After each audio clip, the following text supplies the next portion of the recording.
What is up, guys? It is Noah here from Courtside TV, and today we're going to be summarizing Sam Darnold's rookie season and what the Jets need to do to help him grow as a player. So just kind of summarizing, the last year's NFL draft, the Jets took Sam Darnold number 3 overall after trading up to get that pick, and they believe they have their franchise quarterback for the next 15 years or so. And after an up-and-down rookie year, he started getting to the flow towards the end of the season after missing 3 games with a foot injury, kind of gave him an opportunity to get a better perspective from a close look. He ended up finishing the year with 2,865 passing yards, 17 touchdowns, and 15 interceptions. He in games against strong defenses like Jacksonville at the time, Chicago, and Houston, he did a good job of playing keep away. He didn't turn the ball over in those games, but aside from the game against Houston, he really didn't do much in those games at all. He was throwing for like 100 or so passing yards. The only thing good he did was not turn the ball over. But that can be attributed to the injuries around him and just the overall lack of talent. He did have some really good moments where he really flashed his potential, like when they played the Packers, lost 44-38. He threw for 341 yards, 3 touchdowns, and didn't turn the ball over. Jets fans will be happy if they can have more games like that, and the team has made the right moves thus far to try and help that Darnold grow. They hired Adam Gase, who came personally recommended by one of the greatest football minds of all time in Peyton Manning. He's an offensive-minded coach, which is something new for the Jets. Haven't had that in a while, but it's really what they need for their young quarterback. They also have the most cap space in the NFL, and they have the number 3 pick in the draft again. And it's more than likely they're going to spend that draft pick on an edge rusher, like somebody to help. I think they were looking at Quinnen Williams from Alabama. But the money that they have, they need to be spending that getting playmakers on both sides of the ball and just rebuilding the offensive line. The offensive line this past year was one of the worst in the NFL across the board. And the Jets need to find their next Nick Mangold, who was really a solid center for them for a really long time. They need to find another guy like that to kind of hold that down for them. And at the beginning of the season, I thought the Jets had a lot of talent at receiver and running back, but the talent just didn't turn out the way that they had hoped. Isaiah Crowell, he had his moments. He had 6 touchdowns, but 4 of those were in the first 3 games or so. And he did get the Jets record by having 219 rushing yards against Denver. Only one other game did he have 100, and that was the first game against Detroit.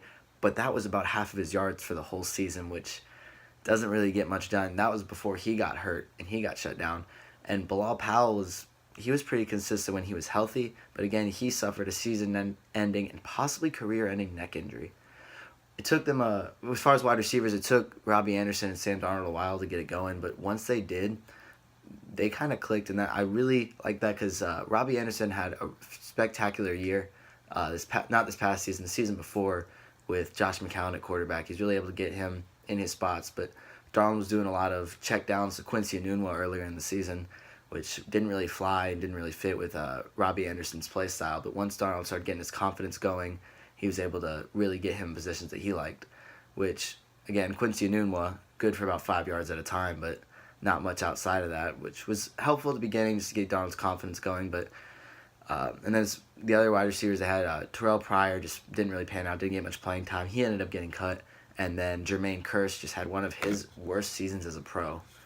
And but the one other bright spot, aside from Robbie Anderson, would have been Chris Herndon. He's another rookie tight end from Miami, which has produced other great tight ends like Jimmy Graham. And I think that Darnold and Chris Herndon could end up being like a Brady and a Gronk or a Drew Brees and a Jimmy Graham. They just kind of came in the league at the same time, which didn't really happen with the other two, but they came in the league at the same time. They really started getting consistency together and connection, and were able to Darnold was able to get him in his spots, and that can continue to develop, and he could be a really dangerous wide receiver or tight end.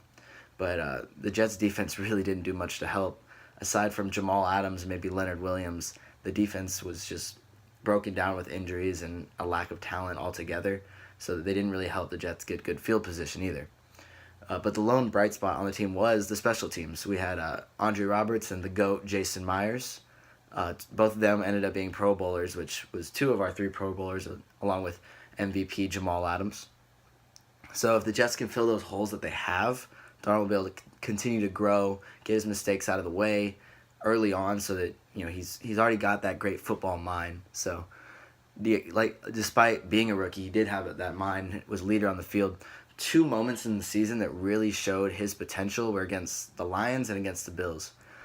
So I remember watching that first game against the Lions. I was really excited to see Darnold because he looked great in the preseason. And I wasn't able to. I was watching the GameCast, or no, not the GameCast. I was watching a live stream, but it was a few seconds behind. And some of my friends were watching the GameCast as I was in a meeting, and they just kind of looked at me and like mouthed pick six. I was like, huh? I looked down and Sam Darnold had just done a pick six on his first play. And I was devastated. But what I like to see out of him was he came back, led them with another 17 points in that first half, and ended up leading them to a 48-17 win in Detroit on Monday Night Football in his debut. So he was really able to shrug off that bad play that he made and just go out there and play football. He threw 4 incompletions the rest of the game. He looked like a really solid quarterback the rest of the game, despite that first mistake. And so, yeah.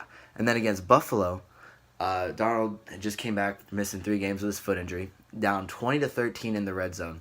Darnold got the snap, rolled right, almost got sacked, and then got out of that, rolled back to the left. He was about 20 yards behind the line of scrimmage, starts running forward, and just guns one in there to Robbie Anderson between 2 defenders from about 15 yards out, and just like a perfect ball. He showed he could extend a play with his feet and make a pinpoint pass on the run. 2 things that could make him a really effective quarterback once he just kind of develops and gets more comfortable with that NFL-style game. And I think that he could end up being an all-pro player within a few years and really help the Jets be a consistent football team for the next 15 or so years. So I thank you guys for watching. I'd appreciate if you guys like this video, subscribe, stay up to date in all of our videos, and thank you.